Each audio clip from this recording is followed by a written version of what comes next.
آج ہم ڈسکس کریں گے اسٹیٹ کے بارے میں۔ اسٹیٹ جو ہے وہ سبجیکٹ میٹر ہے انٹرنیشنل لاء کا، یعنی انٹرنیشنل لاء کی بیسکس یا انٹرنیشنل لاء کا جو سب سے مین چیز ہے وہ ہوتا ہے اسٹیٹ۔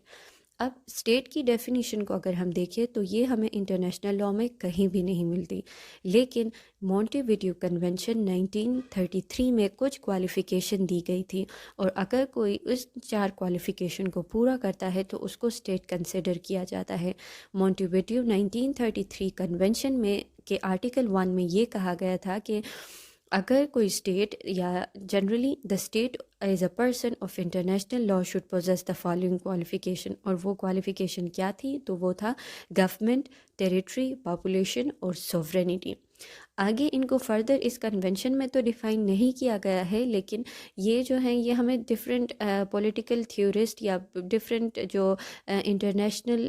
ریسرچر ہیں، رائٹرز ہیں، ان کے تھرو سے ہمیں پتہ چلتی ہے کہ پاپولیشن کیا ہوگی، ٹیریٹری کسے کہیں گے، سوورینٹی یا گورنمنٹ کیا ہوتی ہے۔ تو جنرلی اگر دیکھیں تو جو پاپولیشن ہے اس کا کوئی ایز سچ تھریش ہولڈ نہیں رکھا گیا ہے کہ کتنا پاپولیشن ہوگا اسپیسیفکلی۔ اگر ہم جو ہسٹری میں پلیٹو اور ارسطوٹل کو دیکھیں تو انہوں نے زیادہ تر ایڈوکیٹ کیا ہے کہ اسمال پاپولیشن ہونا چاہیے، کیونکہ ان کے حساب سے اگر دیکھیں تو اس ٹائم جو ہے گریک میں بھی سٹی اسٹیٹ ہوا کرتی تھی، تو وہ ان حساب سے کہتے تھے کہ اگر اسمال اسٹیٹ ہوگی تو اس کو گورن کرنا آسان ہوگا۔ فار ایگزامپل اگر ہم پلیٹو کی مثال ہی لے لیں تو اس کے اکارڈنگ ایک پرفیکٹ اسٹیٹ میں 5040 لوگ ہونے چاہیے، یعنی اس کو پاپولیشن وہ اسٹیٹ کی پاپولیشن کو اتنے پہ ہی محدود رکھنا چاہتا تھا۔ اسی طرح اور پھر اگر ہم ارسطوٹل کے حساب سے دیکھیں تو ارسطوٹل کے اکارڈنگ یہ ہے کہ پاپولیشن جو ہے وہ اتنی بڑی ہونی چاہیے کہ لوگ جو ہے جو پاپولیشن ہے وہ وہاں پہ اکاموڈیٹ ہو سکے،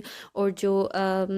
وہ اور اتنی چھوٹی بھی ہونی چاہیے کہ وہ آسانی سے گورن ہو سکے، یعنی وہ ایک بیچ کا راستہ کے لیے پریفرنس دے رہے۔ لیکن اگین پلیٹو اور ارسطوٹل کے ٹائم میں اسٹیٹ کا کانسیپٹ سٹی اسٹیٹ کے مطابق تھا، جو اس ٹائم گریک کے زمانے میں ہوا کرتی تھی، جو کنگڈم آف گریس کے جو ڈفرینٹ سٹی اسٹیٹس تھے تو وہ ان کانسیپٹ کے حساب سے دیکھا جا رہا ہے۔ لیکن اگر ہم بھی اس زمانے میں بھی دیکھیں تو اسٹیٹ کا جو اسٹیٹ پاپولیشن کی جو بات ہے وہ اسپیسیفکلی کہیں پہ بھی ڈیفائن نہیں ہے۔ یا اگر ہم آگے جا کے جو ہے اور ان سے ماڈرن تھیورسٹ کو اگر دیکھیں جیسے روسو کو، تو وہ بھی 10,000 کے قریب ہی کہتا ہے کہ اگر اتنا ہوگا تو ڈائریکٹ ڈیموکریسی کے لیے آسانی ہوگی، یعنی وہ ان ٹرمز آف گورننس کا سوچ رہے ہیں کہ کم لوگ ہوں گے یا ایک حد تک لوگ ہوں گے تو ان پہ گورننس آسان ہوگی، اور لوگوں کو مطلب ہر کسی کو ریسورسز ملیں گے اور ایک سفیشینٹ مطلب وہ ماحول ہوگا۔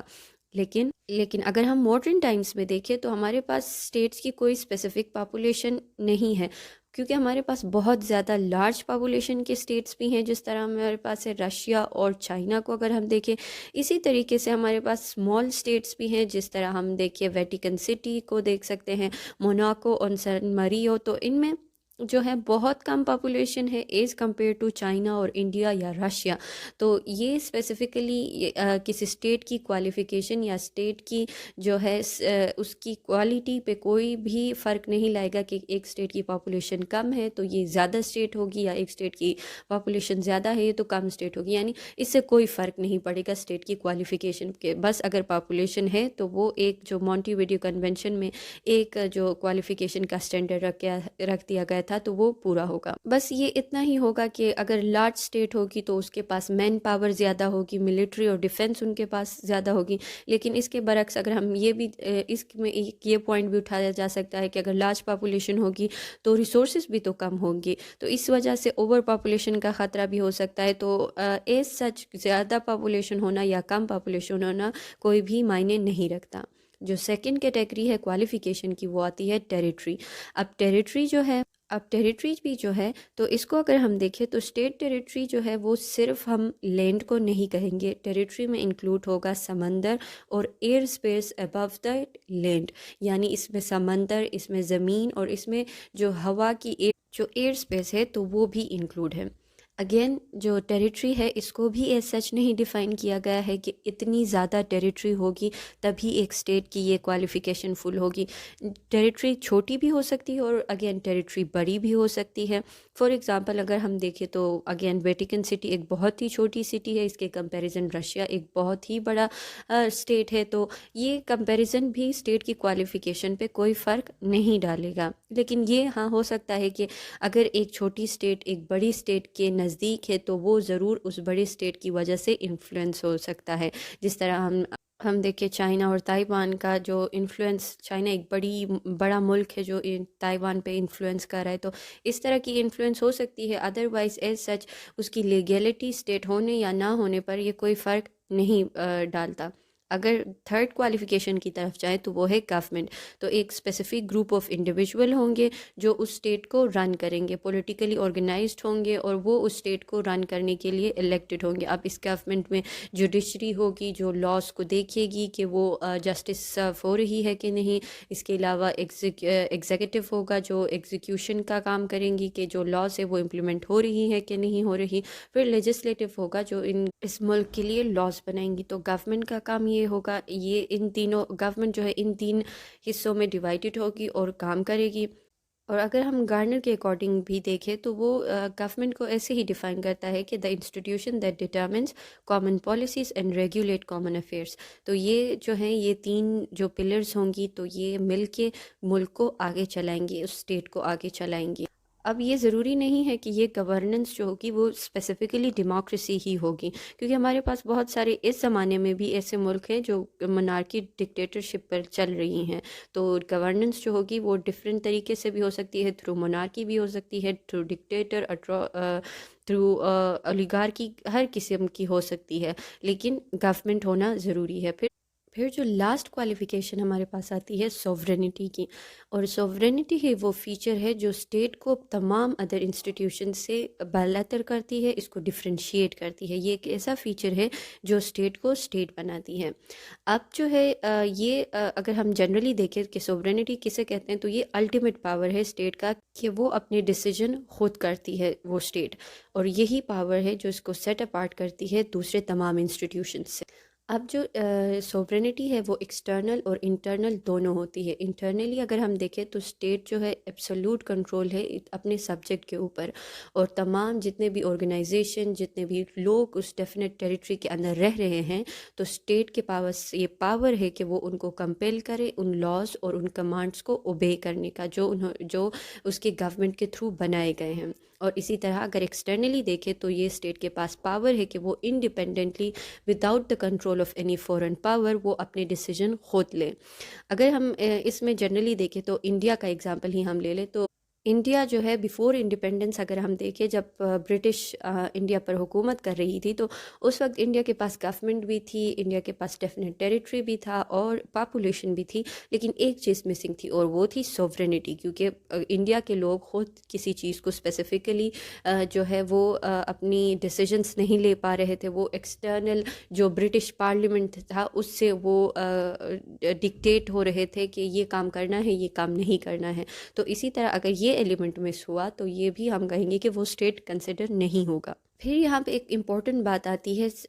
اگر ہم جنرلی دیکھیں تو ہم نے دیکھا ہے کہ بہت سارے ملک ڈکٹیٹ بھی ہوتے ہیں، بہت سارے ملک دوسرے فورن کنٹریز یا فورن آرگنائزیشن کی بات بھی مانتے ہیں. تو اب کیا ہم کہہ سکتے ہیں کہ وہ اسٹیٹ کو ہم پھر بھی اسٹیٹ کنسیڈر کریں گے یا نہیں؟ تو اس میں ایک کانسیپٹ آتا ہے کمپرومائز سوورینٹی کا، یعنی جب ایک اسٹیٹ انٹرنیشنل پرنسپل کی وائلیشن کرے گا تو اس وقت اس اسٹیٹ نے اپنی سوورینٹی کو خود ہی کمپرومائز کر دیا. اور یہ ایک بہت ہی بڑا ہائی لائٹنگ پوائنٹ ہے انٹرنیشنل لاء میں. اور جب ایک اسٹیٹ ایک انٹرنیشنل لاء کی وائلیشن کرتی ہے یا انٹرنیشنل پرنسپل کی وائلیشن کرتی ہے تو اس وقت ایک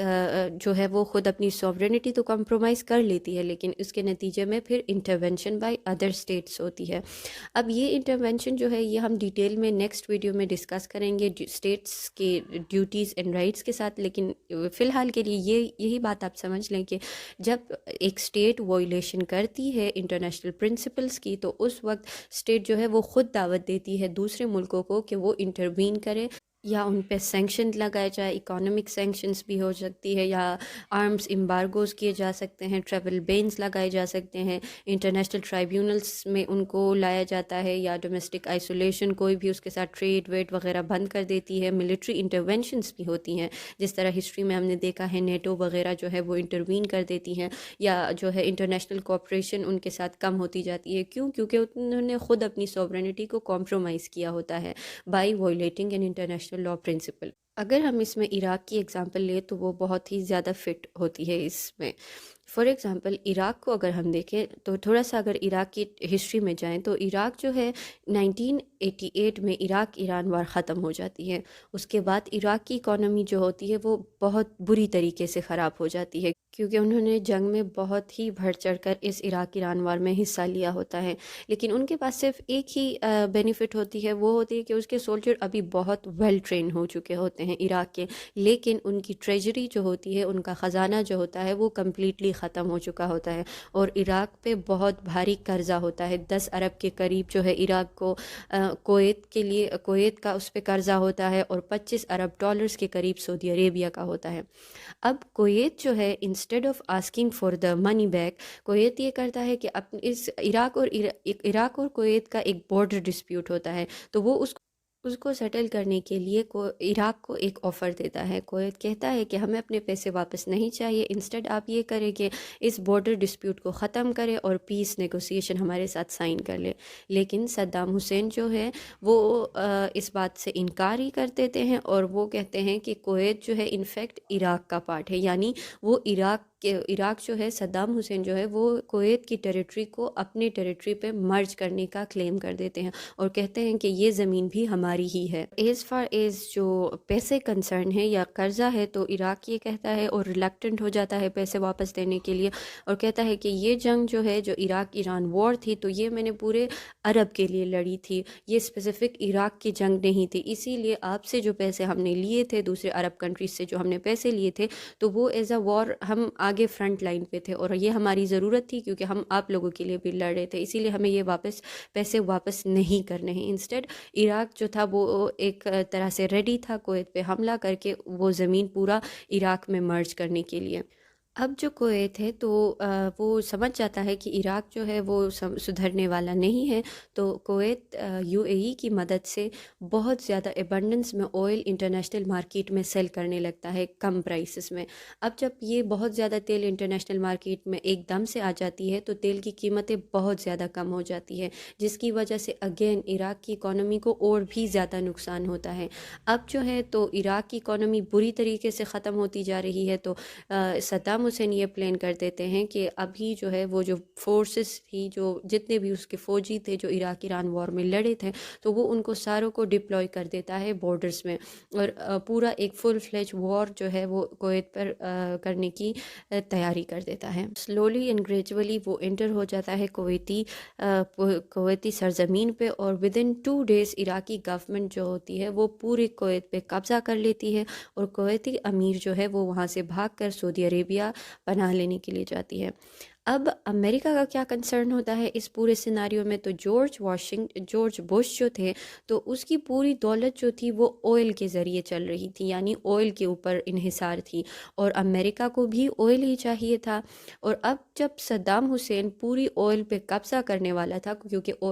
عراق تو آلریڈی ایک آئل رچ کنٹری تھی، اور اس کے اوپر اس نے ابھی کویت پر بھی قبضہ کیا تھا، تو صدام حسین جو تھے ایٹ دیٹ ٹائم وہ ایک بہت ہی زیادہ ڈیمانڈنگ شخصیت ہو گئی، کیونکہ اس کے پاس 11% of Isle of the world تو عراق میں تھا، اب 9% جو کویت میں تھا تو وہ بھی اب اسی کے ہاتھ میں آ گیا تھا، صدام حسین کے ہاتھ میں آ گیا تھا. اور یہ لگ رہا تھا کہ امریکہ کے گورنمنٹ کو، جارج بش کو، کہ جو نیکسٹ ٹارگٹ ہوگا صدام حسین کا وہ ہوگا سعودی عربیہ، جس کے پاس 20% آف دا ورلڈ آئل ہے. اور اگر یہ تمام چیزیں صدام حسین کے ہاتھ لگ گئی تو اس کا مطلب یہ ہے کہ امریکہ کو بو ڈاؤن کرنا ہوگا صدام حسین کے سامنے، اور صدام حسین جو بھی کہے گا ان کو ان کی چیزوں پہ، ان کی باتوں پہ ڈکٹیٹ کرنا ہوگا، جس وجہ سے امریکہ کو یہ کنسرن زیادہ ہوتی گئی. یعنی یہ 2 چیزیں سٹاپ کرنے کے لیے کہ آئل مارکیٹ کو کنٹرول کرنا اور سعودیہ کے جو آئل ہے اس کو پروٹیکٹ کرنے کے لیے امریکہ پلان ہیچ کرتا ہے. امریکہ سب سے پہلے یونائٹڈ نیشن کی مدد سے جو پہلا انٹرونشن ہے وہ کیا کرتا ہے کہ جو اس عراقی آئل اور جو کویتی آئل ہے وہ انٹرنیشنل مارکیٹ میں بیچنا بند ہو جاتی ہے، جس کی وجہ سے عراقی جو ہے عراق کی اکانومی کو پھر سے ایک اور بڑا دھچکا لگ جاتا ہے۔ نیکسٹ جو ہے وہ بش کو ایک اور کام کرنا ہوتا ہے، تو وہ کیا ہے، تو وہ ملٹری انٹرونشن۔ اب ملٹری انٹرونشن بش کس طرح کر سکتا ہے یا امریکہ کس طرح کر سکتا ہے کہ اس کو اپنی فورسز سعودی عربیہ میں ابھی ڈپلوائے کرنی تھی، لیکن اس کے لیے سعودی عربیہ کو ان کو کیا کرنا تھا کہ صدام حسین کے خلاف کرنا تھا، تو وہ کیا کرتی ہیں کہ ایک پکچرز ان کو دکھاتی ہے سعودی کنگ کو کہ جو عراقی ہیں وہ نیکسٹ جو ٹارگٹ ان کا ہوگا وہ سعودی عربیہ ہوگا، یعنی آپ لوگوں کی حکومت بھی اب صدام حسین کے انڈر آنے والی ہے۔ تو وہ لوگ مان جاتے ہیں اور ان کو فیل ہوتا ہے کہ ہاں یہ چیز جو ہے خطرہ بن رہی ہے، صدام حسین خطرہ بن رہے ہیں، اور وہ امریکہ کو الاؤ کرتے ہیں۔ لیکن امریکہ کو الاؤ کرنے کا مطلب یہ تھا کہ ان کو انوائٹ کرنا ہوگا اپنے ملک میں، کیونکہ وہ جس طرح ہم نے کہا تھا کہ سوورینٹی کی بیس ہے کہ وہ کسی دوسرے ملک میں آ کر کسی دوسرے ملک پہ حملہ نہیں کر سکتے انلیس اینڈ انٹل وہ ایک انویٹیشن دے اس ملک کو کہ آپ آئیں۔ تو اسی طرح سعودی عربیہ کیا کرتی ہے کہ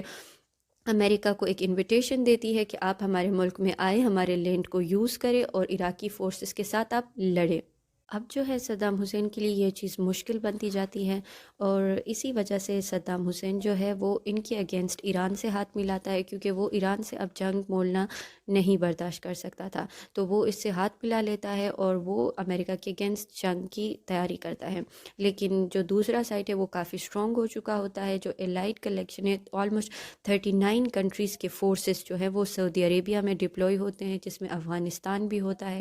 پولینڈ کے بھی فوجی ہوتے ہیں، قطر کے، پاکستان کے اور امریکہ کے بھی، اور بہت سارے 39 ملک جو ہے انکلوڈنگ ان کے وہ سعودی عربیہ میں انوائٹ ہوتے ہیں کہ وہ عراقی فورسز کو پیچھے دھکیلے، اور اسی طریقے سے ایک ٹائپ آف انٹرونشن ہوتی ہے، یعنی پھر جو ہے وہ آلموسٹ ان کو دھکیل بھی دیتے ہیں اور وہ کامیاب بھی ہوتی ہیں، یہ جو الائٹ فورسز ہیں، یعنی جو عراقی فورسز ہیں وہ پیچھے ہو جاتی ہیں کویت سے بھی، اور عراق میں پھر ان کو مطلب سیٹل کیا جاتا ہے۔ اس مشن کے بعد جو جتنے بھی کنٹریز نے حصہ لیا تھا اس مشن میں، تو وہ واپس چلے جاتے ہیں، انکلوڈنگ افغانستان، پولینڈ، قطر اور جو پاکستان ہے اس کے فورسز، لیکن امریکہ کے فورسز وہیں رہ جاتے ہیں۔